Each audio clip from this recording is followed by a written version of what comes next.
Saya sih yakin banget, wajah baru Partai Persatuan Pembangunan ini mampu menjawab masalah-masalah rakyat di Indonesia.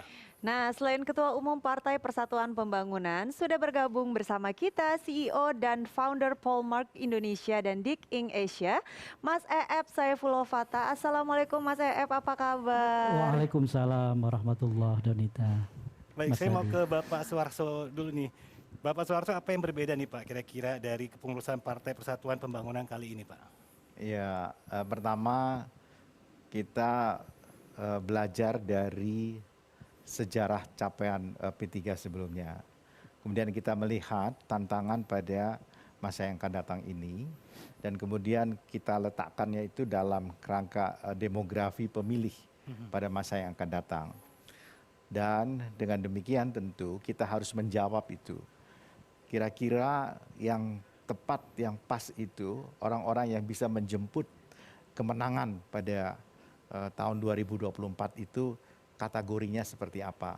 Karena itu kemudian kami mengkategorikannya, mengklasifikasikannya kerja-kerja elektoral, kerja-kerja fungsional, kerja-kerja supporter, dan kemudian kerja-kerja organisasi dan manajemen.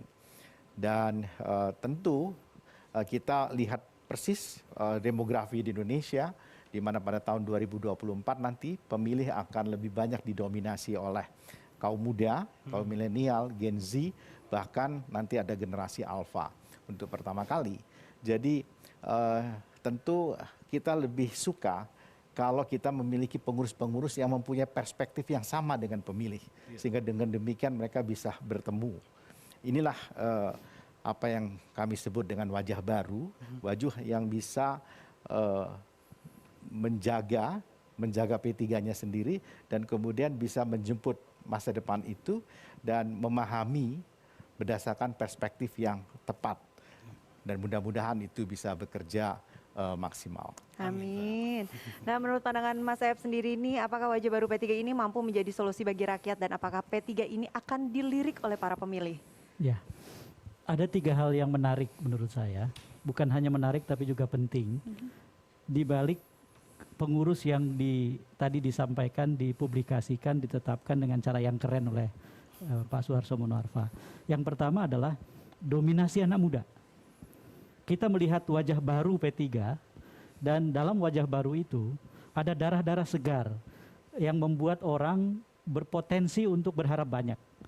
Tentu saja ini ada 2 pihak. Mereka yang berharap harapannya meningkat. P3 sekarang punya kekuatan baru dengan wajah segarnya itu.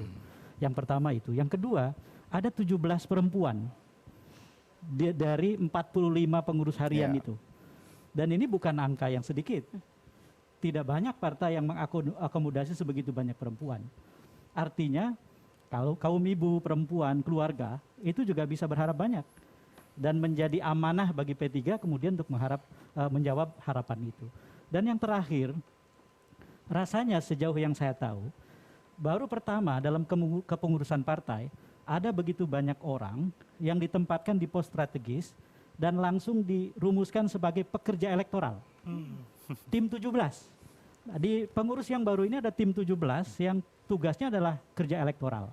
Itu artinya ada kesadaran yang luar biasa baru dan segar dari P3 bahwa P3 sekarang mau bekerja langsung berhadapan di front yang terdepan, berhadapan di dapil-dapil daerah pemilihan. Nah, Mas Harso, ada satu yang menarik yang barangkali ketika Pak Suharto sendiri menyusun itu tidak terpikirkan.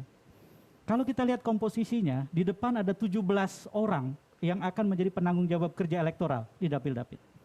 Lalu kemudian kepemimpinan dikendalikan oleh 8 orang, dari ketua umum, sekretaris umum, bendahara umum, dan 5 wakil ketua umum. Dan jumlah seluruh pengurus 45. 17, 8, 45. Menurut saya itu simbolisasi yang luar biasa. Ini pengurus P3 yang tepat untuk Indonesia, sesuai dengan kebutuhan Indonesia.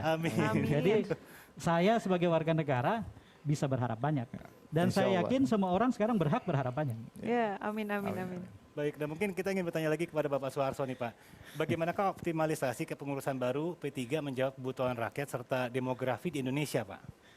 Ya, saya kira apa tadi yang disampaikan oleh Mas Eep ya, dan seperti yang saya sampaikan dari awal tadi, kita dengan cepat ingin menangkap masa depan itu.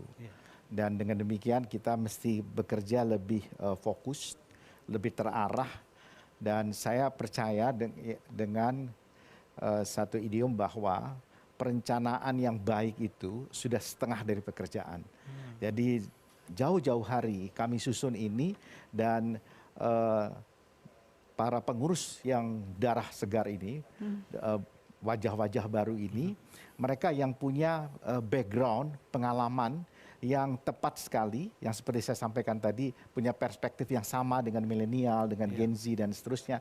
Dan mereka bukan dari kalangan yang sembarangan, mereka tentu punya jejak-jejak digital yang baik berdasarkan apa yang saya lihat dari apa yang telah mereka lakukan. Jadi setidak-tidaknya mereka kalau mau bergerak dan mengenalkan kepada publik itu bukan lagi pekerjaan yang baru buat mereka. Jadi mereka ada prestasi, ada kinerja dan seterusnya. Itu yang kita harapkan kepada mereka. Ini cara kita mengoptimalisasikan kehadiran dari wajah-wajah baru pengurus P3 yang memang didominasi alhamdulillah oleh kaum muda. Wow, dari optimisme Bapak Ketua Umum tadi itu pendapat Mas Eep nih kayak gimana nih Mas? Ya, menurut saya tentu saja Ketua Umum P3 wajib optimis. Dan saya melihat juga optimisme itu tersebar di banyak sekali pekerja partai di P3.